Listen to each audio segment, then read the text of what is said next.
তো দেখুন আমরা কিন্তু আমাদের অ্যাকাউন্ট আনলক করার জন্য পজিটিভ লিঙ্ক পাইছি, মানে পজিটিভ রিভিউ পাইছি, ঠিক আছে। তো জাস্ট আমি এটা ওপেন করে নিব। ওপেন করার পর দেখেন বলতেছে এটা পাসওয়ার্ড, এখানে বলতেছে গেট ব্যাক ইনটু ইয়ার অ্যাকাউন্ট। এখান থেকে লিঙ্কটা জাস্ট আমি কপি করে নিব আনলক করার জন্য, এবং আমাদের যে অ্যাকাউন্টটা লক অবস্থায় পড়ে আছে আমি সেই অ্যাকাউন্টে চলে আসছি। এখন যে লিঙ্কটা কপি করে এলাম সেটা এখন আমার এখানে পেস্ট করে দিতে হবে। তো জাস্ট আমি পেস্ট করে দিচ্ছি। তো পেস্ট করার পর দেখেন বলতেছে লিঙ্ক এক্সপায়ার্ড। তো যাদের এরকম সমস্যা, লিঙ্ক এক্সপায়ার্ড হয়ে গেছে, কনফার্মের লিঙ্ক কাজ করতেছে না, পজিটিভ রিভিউ আসার পর ওই লিঙ্কও কাজ করতেছে না, তারা এই সমস্যার সমাধান কীভাবে করবেন এবং কীভাবে নতুন করে পজিটিভ লিঙ্ক আনবেন সে বিষয়টা টোটাল আজকে এই ভিডিওতে আলোচনা করব। তো ভিডিও প্রথম অংশ দেখে বুঝে নিচ্ছেন যে আজকে আমি কী বিষয় নিয়ে আলোচনা করবো। হ্যাঁ বন্ধুরা, যাদের অ্যাকাউন্ট লক হয়ে গেছে, লক হওয়ার পর কনফার্ম আইডেন্টি অপশন শো করতেছে, এবং যারা কনফার্ম আইডেন্টি অপশন থেকে কার্ড সাবমিট করতেছেন বা ভিডিও সেলফি সাবমিট করতেছেন, তারপর আপনার যে রিভিউটা পজিটিভ আসতেছে, তো পজিটিভ রিভিউ আসার পর যে লিঙ্কটা দিচ্ছে ফেসবুক থেকে আনলক করার জন্য, সেই আনলক লিঙ্কটা আপনারা কোনোভাবে কাজ করতে পারতেছে না, লিঙ্ক বারবার এক্সপায়ার্ড শো করতেছে। তো এই সমস্যার সমাধান আপনারা কীভাবে করবেন সেই বিষয়ে টোটালি আজকে আমি এই ভিডিওতে আলোচনা করব।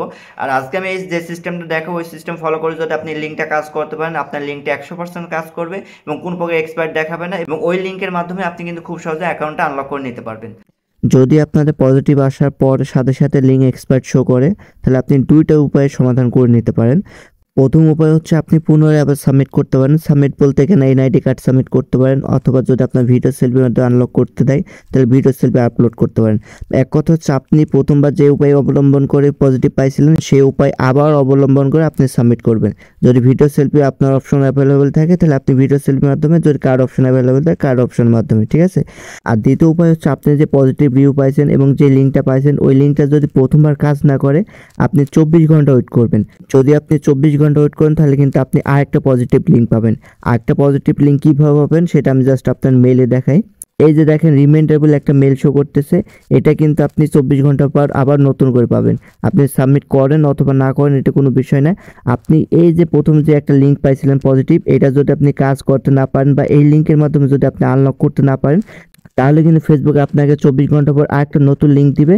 ওই লিঙ্কের মাধ্যমে কিন্তু আপনি আনলক করতে পারবেন, ঠিক আছে। আমি কিন্তু নতুন করে কোনো কিছু সাবমিট করি না, তারপর কিন্তু একটা পজিটিভ পাইছি। এটা পাওয়ার কারণ হচ্ছে আমি প্রথম যে পজিটিভ পাইছিলাম এটা কিন্তু আমি কাজ করতে পারি নাই, মানে এই লিঙ্কটা আমি কাজ করতে পারি নাই। ফেসবুক যেহেতু দেখছে যে আমার অ্যাকাউন্টটা এখন আনলক হয় নাই, তার জন্য 24 ঘন্টার ভিতর আরেকটা আনলকের লিঙ্ক আমাদের পাঠাই দিছে। তো এই লিঙ্কটা জাস্ট আমি এখন কাজ করাবো। তো জাস্ট আমি একটা আবার কপি করে নিচ্ছি, যেটা কপি করে আনলাম সেটা এখানে আমি পেস্ট করে দিব। পেস্ট করার সাথে সাথে দেখেন অ্যাকাউন্ট কনফার্ম, দেখেন আমাদের কিন্তু আনলক হয়ে গেছে। তারপর এখান থেকে আমরা নেক্সটে ক্লিক করে দিব। তারপর দেখেন আমাদের সামনে এরকম ইন্টারফেস চলে আসছে। এখানে আমরা কোনো কিছু রিমুভ করব না, কিপ এভরিথিং এখানে আমরা ক্লিক করে দিব। তারপর নেক্সটে ক্লিক করে দিব। তারপর দেখেন we have unlock year account back to Facebook, just এখানে ক্লিক করে দিব। তো দেখেন আমাদের অ্যাকাউন্ট কিন্তু আনলক সাকসেসফুলভাবে হয়ে গেছে। দেখছেন আমরা কিন্তু সাকসেসফুলভাবে অ্যাকাউন্টে প্রবেশ করতে পারছি। তো দেখেন আমাদের অ্যাকাউন্টও কিন্তু সম্পূর্ণভাবে আনলক হয়ে গেছে। আশা করি ব্যাপারগুলো বুঝতে পারছেন। তো ভিডিও এইটুকু ছিল। ভিডিও ভালো লাগলে লাইক, কমেন্ট এবং চ্যানেল সাবস্ক্রাইব করে রাখবেন। ধন্যবাদ।